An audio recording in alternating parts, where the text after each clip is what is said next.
तत्व ज्ञान प्रेमियों, जब मुझे यह जानकारी हो गई कि मैं स्थूल शरीर नहीं हूं,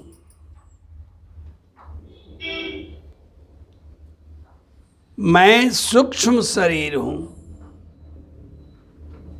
लेकिन इसके बाद जानकारी हुई कि मैं सूक्ष्म शरीर भी नहीं हूं, मैं इससे परे कोई और हूं, लेकिन मुझे यह पता नहीं चल रहा था। मेरी सारी खोज बेकार जा रही थी। सत्य का अनुसंधान करने के लिए मैंने बहुत प्रयास किया, लेकिन मेरा सारा प्रयास निष्फल चला गया। इतना तो मैं मानकर अभी भी चल रहा हूं कि मैं शरीर नहीं हूं, लेकिन सूक्ष्म शरीर से आगे की यात्रा मेरी बाधित हो रही थी। संयोग वैचित्र है कि एक दिन मैं एक हनुमान मंदिर में जाकर प्रणाम किया, और प्रणाम करते ही एक आवाज आई मंदिर से।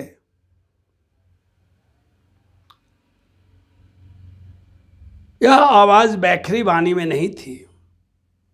वाणी 4 प्रकार की होती है। पहला है बैखरी वाणी। बैखरी वाणी वह वाणी है जो हम लोग बोलते हैं और हवा में फिर वो विलीन हो जाता है। दूसरी वाणी है मध्यमा वाणी। मध्यमा वाणी कंठ से आवाज की जाती है। जितने भी लोग जप करते हैं वो मध्यमा वाणी से ही की जाती है, जिसमें आवाज नहीं आनी चाहिए। बैखरी वाणी में जप नहीं करना चाहिए। मध्यमा वाणी जो है वह कंठ से निकलती है। मित्रों, न तो हनुमान जी ने बैखरी वाणी में बात की और न ही उन्होंने मध्यमा वाणी में की। तीसरी वाणी है पश्यंती वाणी। पश्यंती वाणी हृदय से निकलती है और बिल्कुल भाव सुनने वाले को स्पष्ट हो जाता है कि क्या बोला गया है। सूक्ष्म आत्माएं पश्यंती वाणी का ही प्रयोग करती हैं, और वो मौन होकर जो कहती हैं वो इतना स्पष्ट सुनाई पड़ता है कि मैं तो हैरान रह जाता था। लेकिन आज जिस वाणी का प्रयोग किया गया वह देवताओं और ईश्वर के द्वारा परम शून्य की अवस्था में की जाने वाली वाणी थी। उसे परावाणी कहते हैं। हनुमान जी ने परावाणी में मुझे क्या कहा, प्रभु माफ करेंगे, मैं मानव हित में इसे कह रहा हूं। उन्होंने कहा बालेश्वर दास को 6 रुपए दे दो। वाणी इतनी स्पष्ट थी कि मैं बालेश्वर दास को खोजना शुरू कर दिया। खोजते खोजते एक आदमी मिला जो कुदाल से जमीन को कोड़ रहा था मंदिर के अंदर ही। बहुत ही गरीब आदमी था, लेकिन एक दिन उसने क्या किया कि किसी व्यक्ति ने हनुमान जी पर 6 रुपए चढ़ाए।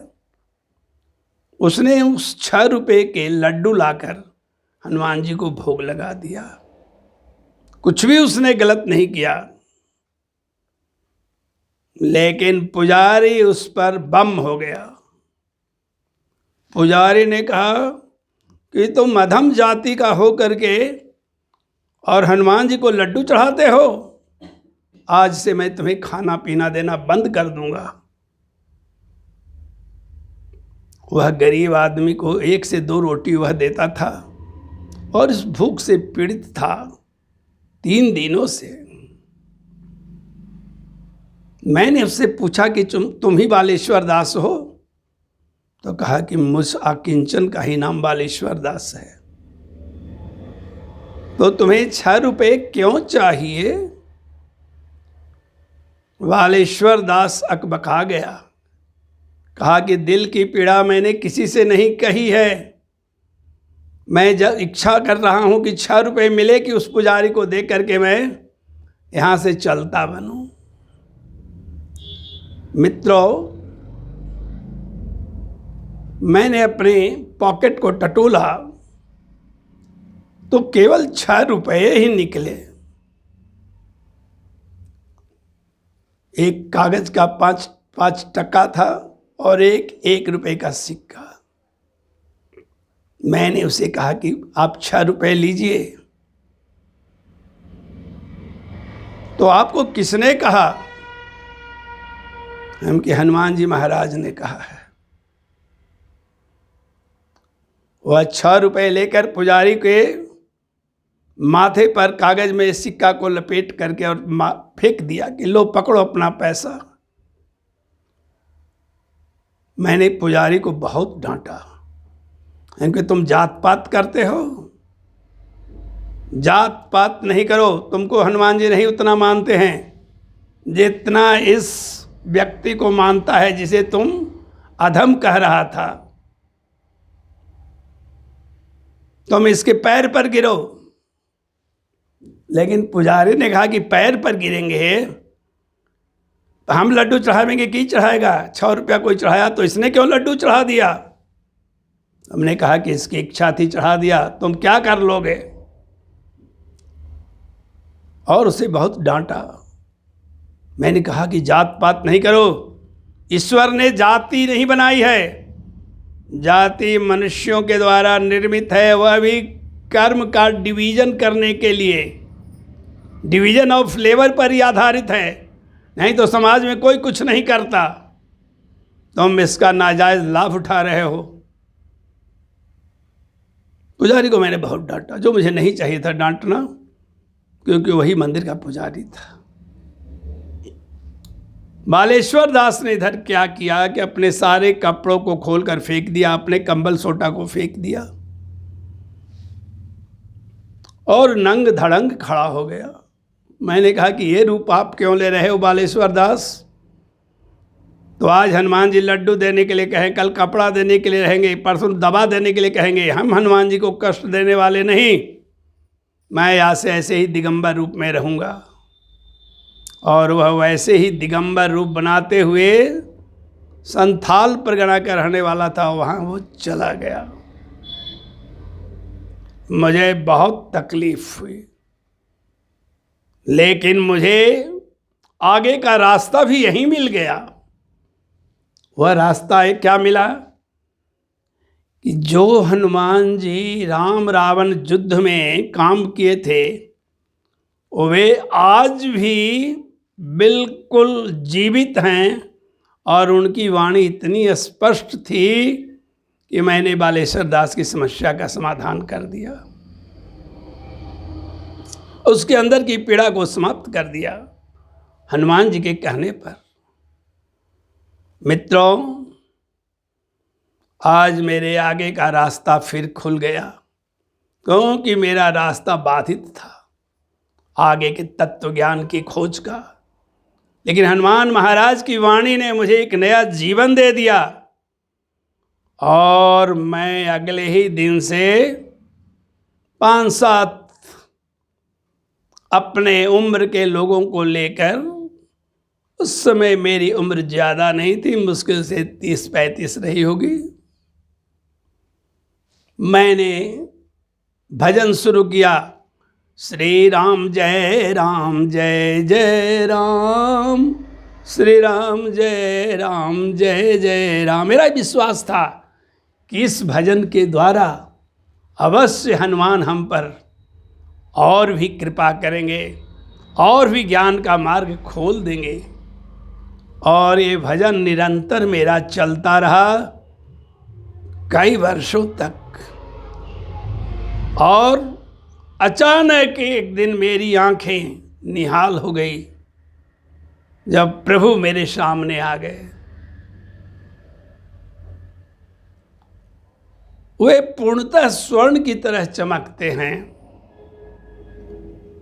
उनकी लंबाई 11 फीट से नीचे नहीं है।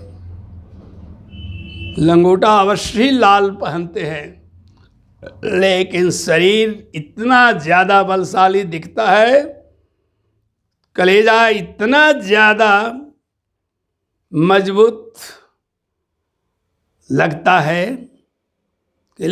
कि वे पूरे ब्रह्मांड को एक बार कंदुक समझ करके उठा ले सकते हैं। यह घटना तब घटी जब मैं भजन कर रहा था। मैं पहले भजन नहीं करता था, पहले मैं मंदिरों में भी नहीं जाता था, क्योंकि मुझे शंका होती थी कि ये सब होते भी हैं या नहीं होते हैं। लेकिन उस दिन संयोग से मैं वहाँ गया और जो घटना घटने लगी, तत्व ज्ञान की सीमाएं बढ़ गईं और मैं उस दिन से हनुमान का ऋणी हो गया, उनके चरणों का दास बन गया। हनुमान जी बहुत उपकारी हैं, तुम समान कपि नहीं उपकारी। राम जी कहते हैं कि हनुमान जी, आपकी तरह तो कोई उपकार करने वाला है ही नहीं। आप बिना कारण के अहेतु की कृपा करते हैं। मैंने तो कभी हनुमान जी को मंदिर में सब प्रेम प्रणाम ही नहीं किया था आज तक, लेकिन आज मेरी आंखें खुल गई और मैं इसके लिए धन्यवाद नहीं देने लगा, बल्कि समर्पण करने लगा उन श्री चरणों में। प्रेम से बोलिए हनुमान जी महाराज की जय।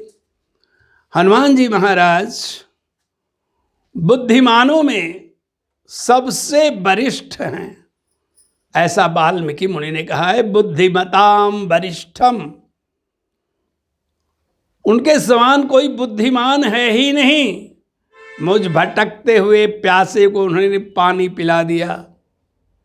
मैंने कभी उनका नाम भी नहीं लिया था, मैं जानता भी नहीं था ज़्यादा उनके बारे में। मैंने अपने हृदय में शिव के अलावे किसी के लिए स्थान नहीं रखा था और आज भी नहीं रखे हुए हूँ। लेकिन उस दिन जो घटना घटी, मेरा रोम रोम ऋणी हो गया उस महानतम हनुमान के प्रति। तुलसी ने उन्हें अतुलित बलधामम कह करके पूजा की। उनके बल के सामने किसी का बल हो ही नहीं सकता है। जैसा उनको मैंने देखा, उनका वक्षस्थल और उनके शरीर की लंबाई, उनकी शक्ति के सामने कोई हो ही नहीं सकता है। सबसे बड़ी बात तो है कि वे व्याकरण का बहुत बड़ा विद्वान हैं। वाल्मीकि रामायण में कहा गया है, हे समस्त व्याकरणों का ज्ञाता मेरे ऊपर कृपा करें। नोबेल पुरस्कार विजेता बहुत ही उनके प्रति झुक गया था। आकटमियोपाज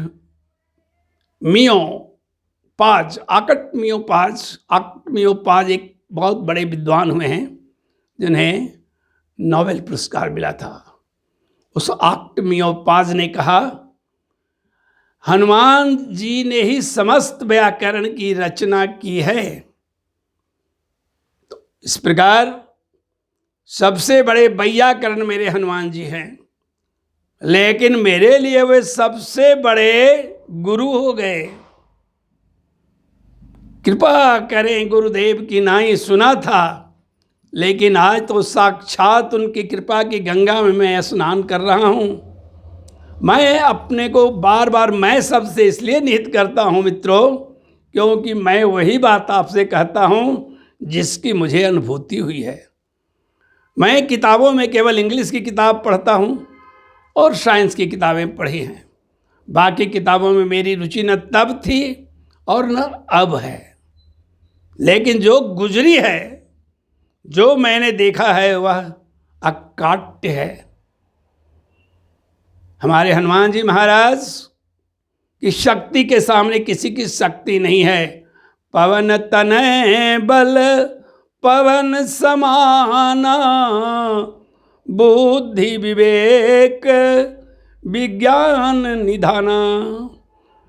कवन सुकाज कठिन जग माही, जो नहीं होत तात तुम पाही। महावीर नहीं, ये परम वीर हैं। जही गिरि चरण देई हनुमंता, सो चल जाहि पाताल तुरंता। इतने बड़े वीर हैं हनुमान जी, इतने बड़े ज्ञानी हैं हनुमान जी।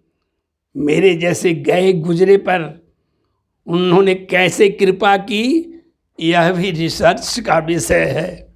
मैं तो आज तक नहीं समझ सका हूँ मित्रों, लेकिन मेरे हृदय में हनुमान जी के लिए जगह बन गई। और मैं जितना ही उन्हें याद करता हूँ, उतनी ही मुझे शक्ति ज़्यादा आ जाती है, आनंद की वर्षा होने लगती है।